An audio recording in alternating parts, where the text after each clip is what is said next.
தொடக்க நூல் புத்தகம் அதிகாரம் 11. பாபேல் கோபுரம். அப்பொழுது உலகம் முழுவதிலும் ஒரே மொழியும் ஒரே விதமான சொற்களும் இருந்தன. மக்கள் கிழக்கிலிருந்து புறப்பட்டு வந்து சினையார் நாட்டில் சமவெளி ஒன்றை கண்டு அங்கே குடியேறினர். அப்பொழுது அவர்கள் ஒருவரை ஒருவர் நோக்கி, வாருங்கள், நாம் செங்கற்கள் அறுத்து அவற்றை நன்றாக சுடுவோம் என்றனர். அவர்கள் செங்கல்லை கல்லாகவும் கீழை காரையாகவும் பயன்படுத்தினர். பின் அவர்கள், வாருங்கள், உலகம் முழுவதும் நாம் சிதறுண்டு போகாதபடி வானளாவிய கோபுரம் கொண்ட நகர் ஒன்றை நமக்காக கட்டி எழுப்பி நமது பெயரை நிலைநாட்டுவோம் என்றனர். மானிடர் கட்டிக்கொண்டிருந்த நகரையும் கோபுரத்தையும் காண்பதற்கு ஆண்டவர் கீழே இறங்கி வந்தார். அப்பொழுது ஆண்டவர், இதோ மக்கள் ஒன்றாக இருக்கின்றனர், அவர்கள் எல்லாரும் ஒரே மொழி பேசுகின்றனர். அவர்கள் செய்யவிருப்பதன் தொடக்கமே இது. அவர்கள் திட்டமிட்டு செய்யவிருப்பது எதையும் இனி தடுத்து நிறுத்த முடியாது. வாருங்கள், நாம் கீழே போய் அங்கே ஒருவர் மற்றவரின் பேச்சை புரிந்து கொள்ள முடியாதபடி அவர்கள் மொழியில் குழப்பத்தை உண்டாக்குவோம் என்றார். ஆண்டவர் அவர்களை அங்கிருந்து உலகம் முழுவதிலும் சிதறுண்டு போக செய்ததால் அவர்கள் நகரை தொடர்ந்து கட்டுவதை கைவிட்டனர். ஆகவே அது பாபேல் என்று வழங்கப்பட்டது. ஏனெனில் அங்கே ஆண்டவர் உலகெங்கும் வழங்கி வந்த மொழியில் குழப்பத்தை உண்டாக்கினார். அங்கிருந்து அவர்கள் ஆண்டவர் உலகம் முழுவதிலும் சிதறுண்டு போக செய்தார். சேமின் வழிமரபினர். சேமின் தலைமுறைகள் இவையே. வெள்ளப்பெருக்கிற்கு 2 ஆண்டுகளுக்கு பின் சேம் 100 வயதாக இருந்தபொழுது அவனுக்கு அர்பகசாத்து பிறந்தான். அர்பகசாத்து பிறந்த பின் சேம் 500 ஆண்டுகள் வாழ்ந்தான். அப்பொழுது சேமுக்கு புதல்வரும் புதல்வியரும் பிறந்தனர்.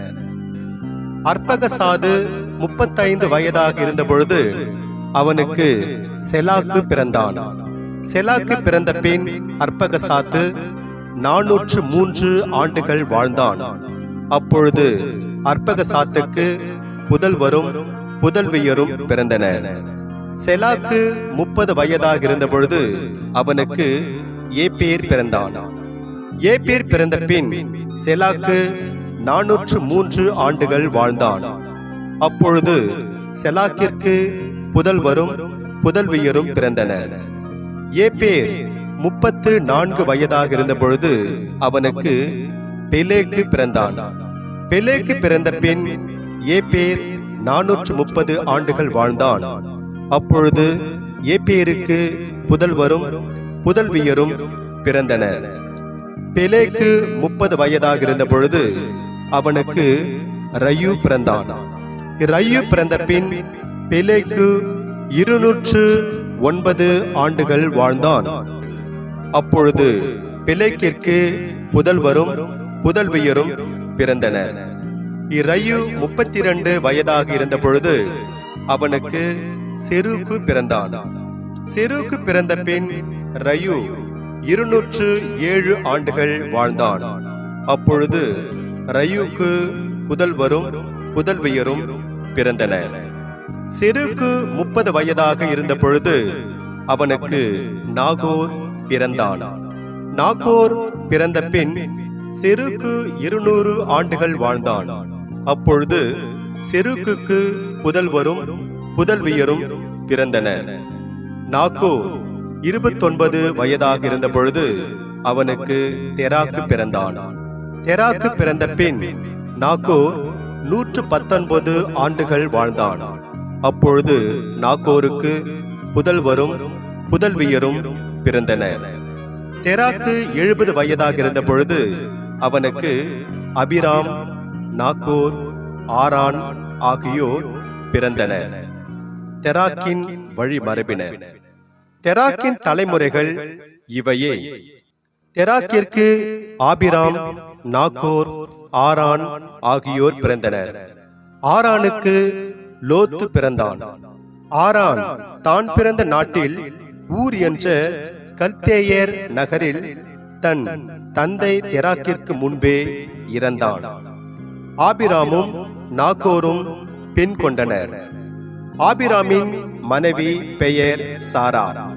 நாகோரின் மனைவி பெயர் மில்கா. மில்கா ஆரானின் மகள். மில்கா இசுக்கா ஆகியோரின் தந்தை ஆரான். சாராய் குழந்தை பேறு இல்லாமல் மலடியாய் இருந்தார். தெராக்கு தம் மகன் ஆபிராமையும் தன் மகன் ஆரானின் புதல்வன் லோத்தையும் தம் மருமகளும் தம் மகன் ஆபிராமின் மனைவியுமான சாராயையும் அழைத்துக் கொண்டு ஊர் என்ற கல்தேயர் நகரை விட்டு கானான் நாட்டை நோக்கி புறப்பட்டு சென்றனர்.